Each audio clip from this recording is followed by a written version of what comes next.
Hi. Non వెష్ ఇప్పుడు శివాజీని target చేశాడా అంటే అవుననే సమాధానం చెప్పొచ్చు. నాన్ వెష్ ప్రపంచ యాత్రికుడు అని అందరూ అంటుంటారు, కానీ ఆయన ప్రపంచ వ్యభిచారికుడు అని చెప్పి నేను ఎప్పుడూ చెప్తూ ఉంటాను. ఎవరైనా ప్రపంచ పర్యటన ఎందుకు చేస్తారంటే పర్యటన వినోదాలు తెలుసుకోవడానికి, పర్యాటక ప్రదేశాలు తెలుసుకోవడానికి, లేదా సాంస్కృతిక సాహిత్య పరిణామ క్రమాణాలు తెలుసుకోవడానికి. అంటే ఒక దేశంలో ఏ విధమైన సాంఘిక రాజకీయ జీవన విధానం ఉంది, మన దేశంలో ఎలా ఉంది అంటూ వ్యత్యాసాలు కానీ అధ్యయనం చేయడం కానీ యాత్రలు చేస్తుంటాడు.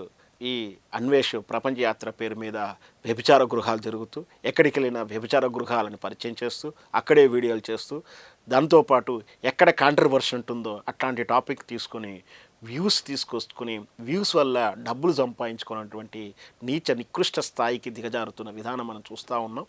తానే స్వయంగా మనకి ఏ టాపిక్ అవసరం లేదు, ఏది కాంట్రవర్షన్ అవుతుందో, ఏది వ్యూస్ వస్తుందో ఆ పోలరైజ్ చేసుకోవాలని చెప్పి తోటి యూట్యూబర్లు కూడా చెప్తున్న వైనం మనం చూసాం. అందుకే ఇట్లా దిగజారుతున్నాడా అనేది ప్రశ్నించాల్సి వస్తుంది. ఇప్పుడు ఏకంగా హీరో శివాజీ ఒక ప్రైవేట్ ఛానల్కి ఇంటర్వ్యూ ఇస్తే వాళ్ళు పెట్టిన థంబ్నెయిల్కు శివాజీని టార్గెట్ చేసి విమర్శలు చేస్తూ ఉన్నాడు.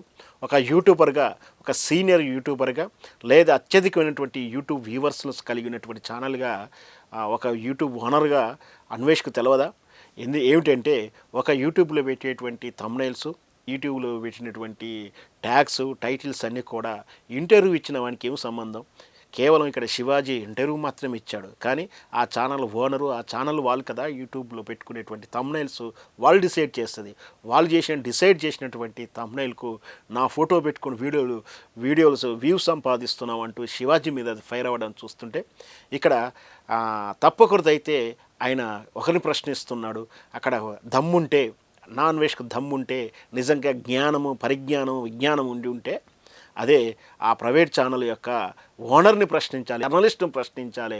బాబు, నీ వీడియోకు, నువ్వు అడిగిన ప్రశ్నలకు, నువ్వు పెట్టిన థంబ్నెయిల్కు నా ఫోటోకి ఏం సంబంధం అని. కానీ అక్కడ ఆ ప్రైవేట్ ఛానల్ని, జర్నలిస్ట్ని ప్రశ్నిస్తానికి ఈయనకు దమ్ము సరిపోవట్లేదు. అందుకే శివాజీని టార్గెట్ చేశాడు.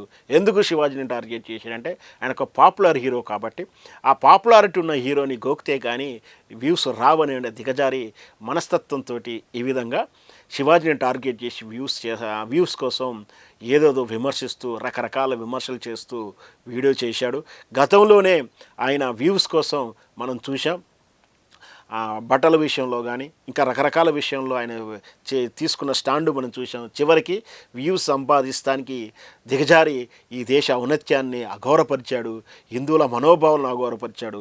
ఇప్పుడు ఆయన మీద కేసు ఉంది, లుకౌట్ నోటీసు కూడా ఉంది. ప్రపంచం ఏ బొక్కలోకున్నా తీసుకొచ్చి చిప్పగుడి తినిపిస్తానికి భారత పోలీసులు, ముఖ్యంగా తెలంగాణ పోలీసులు ఎదురు చూస్తున్నారు. ఇట్లా నీచంగా, నికృష్టంగా దిగజారితే మాత్రం పాపం బండి ఖచ్చితంగా ఈ నాన్ వెజ్ చెప్పకూడదు తింటే రోజులు తొందరలో ఉన్నాయని అయితే చెప్పొచ్చు.